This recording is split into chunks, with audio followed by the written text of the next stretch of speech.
अपने बच्चों को विनर कैसे बनाएं। हर मां बाप अपने बच्चों को दुनिया में सबसे बेस्ट देखना चाहता है और उसके लिए वो बिल्कुल प्रयास करता है, जैसे भी उससे बन पाए, जो भी उसकी कैपेसिटी हो उसके अकॉर्डिंग वो उसकी एजुकेशन में, उसकी कोचिंग में, उसको एक्स्ट्रा फैसिलिटी प्रोवाइड कराने में कभी भी कंजूसी नहीं करता। क्यों? क्योंकि उसका ड्रीम होता है, जो सपने मैं पूरे नहीं कर पाया वो सपने मैं अपने बच्चों के माध्यम से पूरा करने वाला हूं। इतना सब करने के बाद भी क्या सभी बच्चे उतना अच्छा परफॉर्म कर पाते हैं जितना मां बाप की एक्सपेक्टेशन होती है? नो।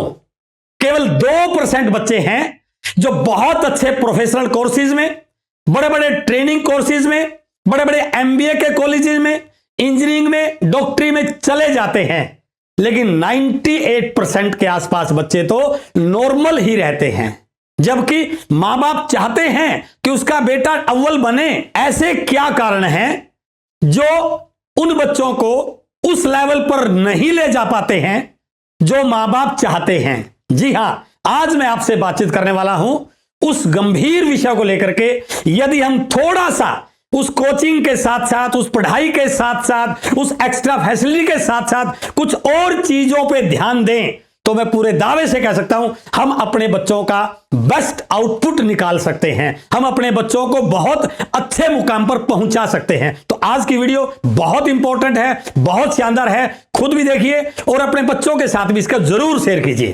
कॉपीकैट मार्केटिंग किताब में बर्क हेजेस जी बोलते हैं, इस दुनिया में हर व्यक्ति जन्म से लेके मरण तक कॉपीकैट करता रहता है। वो कॉपी करता है, वो जिन जिन चीजों को देखता है उसकी कॉपी करता है, जिस माहौल में रहता है उसकी कॉपी करता है, और जाने अनजाने में हमारे बच्चों से भी उन सारी चीजों की कॉपी हो जाती है जो हम कर रहे हैं। बट हम इस बात पे ध्यान नहीं देते कि हम क्या कर रहे हैं। और जब हम बच्चों के साथ बैठते हैं, बच्चों के साथ डिस्कस करते हैं, तो हम उनके साथ इस प्रकार की कई बार बात बोलते हैं, इस दुनिया में पैसा कमाना बहुत मुश्किल है, इस दुनिया में अच्छी लाइफ जीना बहुत मुश्किल है, इस दुनिया में अमीर बनना इतना आसान नहीं है, तो रोजगार के साधन बिल्कुल कम हो चुके हैं। जब ये सारी चीजें हम बच्चों के सामने शेयर करते हैं और बच्चे हमें उस तंग दिली की हालत में देखते हैं, तो वो जाने अनजाने में उनके दिमाग में इस बात की कॉपी हो जाती है कि इस दुनिया में कामयाब होना शायद बहुत मुश्किल है। यदि आसान होता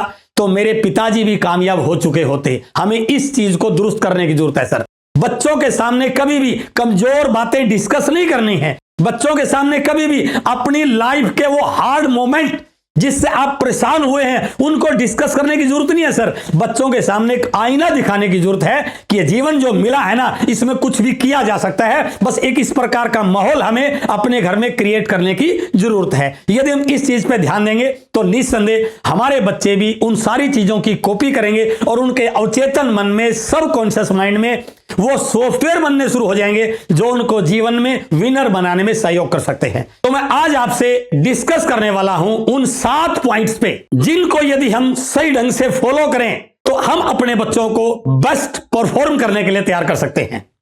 हो सकता है हमारे पास उतने बड़े संसाधन ना हो, हम बहुत अच्छे स्कूलों में दाखिला करा पाए, हो सकता है हमारे पास उतनी फैसिलिटी ना हो जो उनको बहुत अच्छी कोचिंग दिलवा पाए, लेकिन इसके बावजूद भी यदि हमने इन 7 पॉइंट्स पे सही ढंग से काम कर लिया तो हमारे बच्चे जहां भी पढ़ रहे हैं, जिस भी हालात में हैं, वो अपने लाइफ में अपना बेस्ट परफॉर्म कर सकते हैं। सबसे पहला, अपने बच्चों में शुरू से ही सहयोग लेने और सहयोग देने की भावना विकसित कीजिए। उनके लिए ऐसे खेल लेके आइए जिसमें वो कभी अकेले खेल ना सकें। उनको उस खेल को खेलने के लिए दूसरे पार्टनर की जरूरत पड़े, दूसरे पार्टनर के सहयोग की जरूरत पड़े। बचपन से ही यदि उनके अंदर सहयोग लेने और सहयोग देने की भावना क्रिएट होगी तो जिंदगी में वो टीम वर्क का इंपॉर्टेंट समझ सकते हैं और जिंदगी में ये मान सकते हैं कि मैं बहुत सारे लोगों से सहयोग लेकर के और बहुत सारे लोगों को सहयोग दे करके अपनी जीत सुनिश्चित कर सकता हूं। घर की छोटी छोटी एक्टिविटीज में उनको शामिल कीजिए। मान लीजिए आपने अलमीरा को साफ करना है तो उनके बोलिए, आओ मिलकर इस अलमीरा को सेट करते हैं, कपड़ों को सेट करते हैं।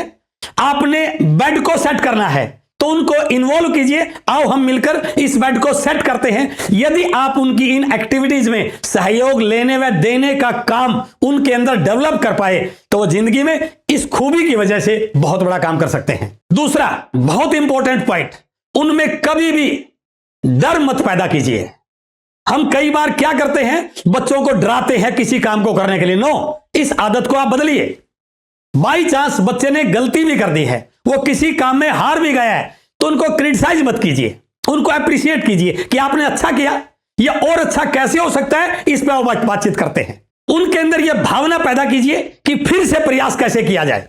यदि उनसे कोई गलती हुई है तो वो गलती आपसे छुपाए नहीं, वो बात आपसे छुपाए नहीं, इतना कॉन्फिडेंस उनके अंदर होना चाहिए। उनके साथ एक फ्रेंडली ट्रीटमेंट दीजिए, आप उनमें कंपटीशन की भावना पैदा कीजिए।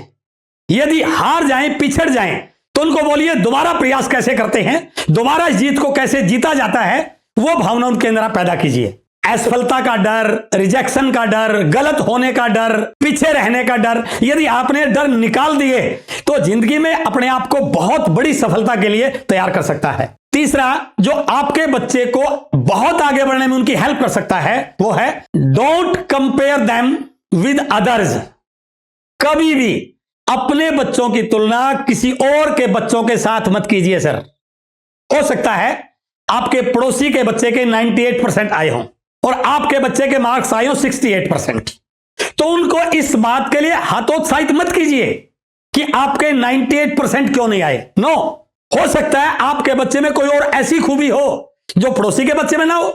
तो यदि आप उसकी स्ट्रेंथ को फोकस करते हैं, एक्सपोज करते हैं, तो ये कम परसेंटेज का जो प्रभाव है उसके दिमाग पर कभी आने वाला नहीं है। उसके टैलेंट को ढूंढिए सर, आप कंपैरिजन तो कभी मत कीजिए। सर, हर बच्चे का पालन पोषण अलग अलग माहौल में हुआ है, हर बच्चे की स्ट्रेंथ्स अलग अलग हैं, हर बच्चे का फैमिली का एनवायरनमेंट अलग अलग है। यदि किसी पार्ट में, किसी स्किल में आपका बच्चा कमजोर है तो उसके साथ बैठकर डिस्कस कीजिए, उस स्किल को इंप्रूव करने की प्लानिंग कीजिए, उसको अप्रिशिएट कीजिए, उसके अंदर जो हिडन पावर है, जिस चीज में वो ज्यादा टैलेंटेड है, उसको एक्सपोज करने की कोशिश कीजिए। यदि आपने ऐसा किया तो वो कम नंबरों का प्रभाव कभी भी उसके दिमाग पर उसको पीछे रहने के लिए बाध्य नहीं करेगा। वो ये मानेगा कि मेरे अंदर कई अच्छी स्ट्रेंथ्स हैं। इसलिए कभी भी अपने बच्चों का दूसरे बच्चों से कंपैरिजन मत कीजिए। चौथा पॉइंट, अपने बच्चों में लाइफ के प्रति पॉजिटिव एटीट्यूड क्रिएट कीजिए। जैसा मैंने पहले भी बोला है, हो सकता है आपकी लाइफ में बहुत विपरीत परिस्थितियां रही हों, आपकी लाइफ में पैसे का अभाव रहा हो, आप बहुत परेशानियों से गुजरे हो, लेकिन अपनी जिंदगी का रोना धोना सर कभी भी बच्चों के सामने मत कीजिए।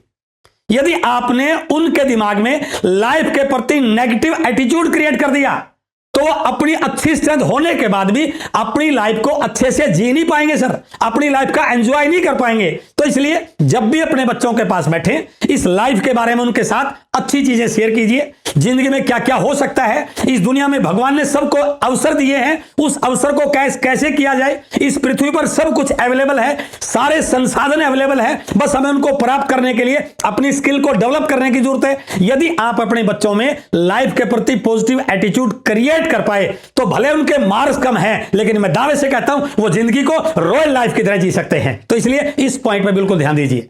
पांचवा point, inspirational and critical thinking activities में उनको पार्टिसिपेट कराना मत चूकिए। उनको ऐसी वीडियो दिखाइए, ऐसे सेमिनार्स में उनको पार्टिसिपेट कराइए, ऐसी मूवीज उनको दिखाइए जिनसे वो मोटिवेट हो, जिनसे उनके अंदर कॉन्फिडेंस बढ़े, जिनसे वो इंस्पायर हो।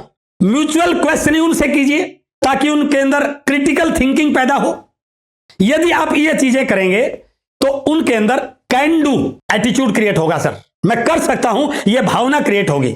जैसे तारे जमीन पर एक मूवी है, यदि आप उस मूवी को बच्चों को दिखाते हैं तो बच्चों के अंदर कॉन्फिडेंस पैदा होगा कि एक साधारण सा बच्चा भी बहुत क्रिएटिव बन सकता है। इसलिए अपने बच्चों में मोटिवेशन पैदा कीजिए और उनको तार्किक बनाइए, आप लॉजिकल उनके सामने रखिए ताकि वो धारणाओं से न बनकर लॉजिक के साथ जीवन में आगे बढ़े। छठा पॉइंट है स्किल डेवलपमेंट। अपने बच्चों में स्किल डेवलप कीजिए सर। अब वो पुराने वाला जमाना नहीं है कि सिर्फ स्कूल में पढ़ाई की और नंबर अच्छे आ गए तो वो जीवन में कुछ बड़ा कर लेगा। नो, आज बहुत सारे ऑप्शन हैं, बहुत सारी एक्टिविटीज हैं नए नए स्टार्टअप हो रहे हैं। यदि आपने अपने बच्चों में स्किल डेवलप कर ली तो उसको किसी नौकरी की जरूरत नहीं पड़ेगी सर, वो अपना बिजनेस खड़ा कर सकता है, खुद एंटरप्रेन्योर बन सकता है। जब भी वैकेशन हो, छुट्टियां हो, उसके पास स्पेयर टाइम हो, तो उसको उन एक्टिविटीज में पार्टिसिपेट कराइए, उन चीजों की ट्रेनिंग दिलवाइए जिसमें उसका इंटरेस्ट है, जो उसकी हॉबीज हैं उनमें उनको ट्रेन कराइए। एक्स्ट्रा कोचिंग दिलवा दीजिए, ऑनलाइन कोचिंग दिलवा दीजिए, कंपटीशन में पार्टिसिपेट करवा दीजिए। इससे क्या होगा, वो अपनी स्किल्स को एक्सपोज कर पाएगा। और यदि ऐसा आपने कर लिया तो वो जीवन में कभी भी किसी नौकरी के भरोसे नहीं रहेगा सर, वो खुद अपना बिजनेस खड़ा करने के लिए तैयार हो जाएगा। अब है लास्ट का 7वां पॉइंट। ये सारी चीजें आप कर रहे हैं, लेकिन 7वां पॉइंट बहुत इंपॉर्टेंट है। डूज एंड डोंट्स पर भी लगातार उनसे बात कीजिए, बिल्कुल फ्री मत छोड़िए सर। पतंग की डोर जब तक हाथ में है तब तक वो ऊंचाई पे जा सकती है, उनका रेगुलर आप मॉनिटर कीजिए। सब कुछ फ्री छोड़ दिया तो फिर कहीं ना कहीं ऐसा ना हो वो गलत डायरेक्शन में चले जाएं। आप बराबर उनको चेक कीजिए, वो क्या करते हैं, किन दोस्तों के साथ उसकी फ्रेंडशिप है, स्पेयर टाइम में वो किस प्रकार की मूवी देखता है, किस प्रकार की किताबें पढ़ता है। आप लगातार उनकी मॉनिटरिंग करते रहेंगे तो हो सकता है वो कहीं रास्ते से भटकने की तरफ जाए भी तो आप उसको संभाल लेंगे। तो यह बहुत जरूरी है कि उनकी लगातार मॉनिटरिंग हो, क्या क्या कर रहा है, क्या उसको करना चाहिए, क्या नहीं करना चाहिए, इस पे आपकी लगातार उनसे बातचीत होनी चाहिए। यदि आपने इन 7 पॉइंट पर सही ढंग से काम कर लिया तो मैं पूरे दावे से कहता हूं हर मां बाप अपने बच्चों को उस मुकाम पर देखने में बिल्कुल कामयाब हो सकता है जो उसने अपने बच्चों को लेकर ड्रीम बनाया हुआ है। बहुत बहुत धन्यवाद। Thank you very much.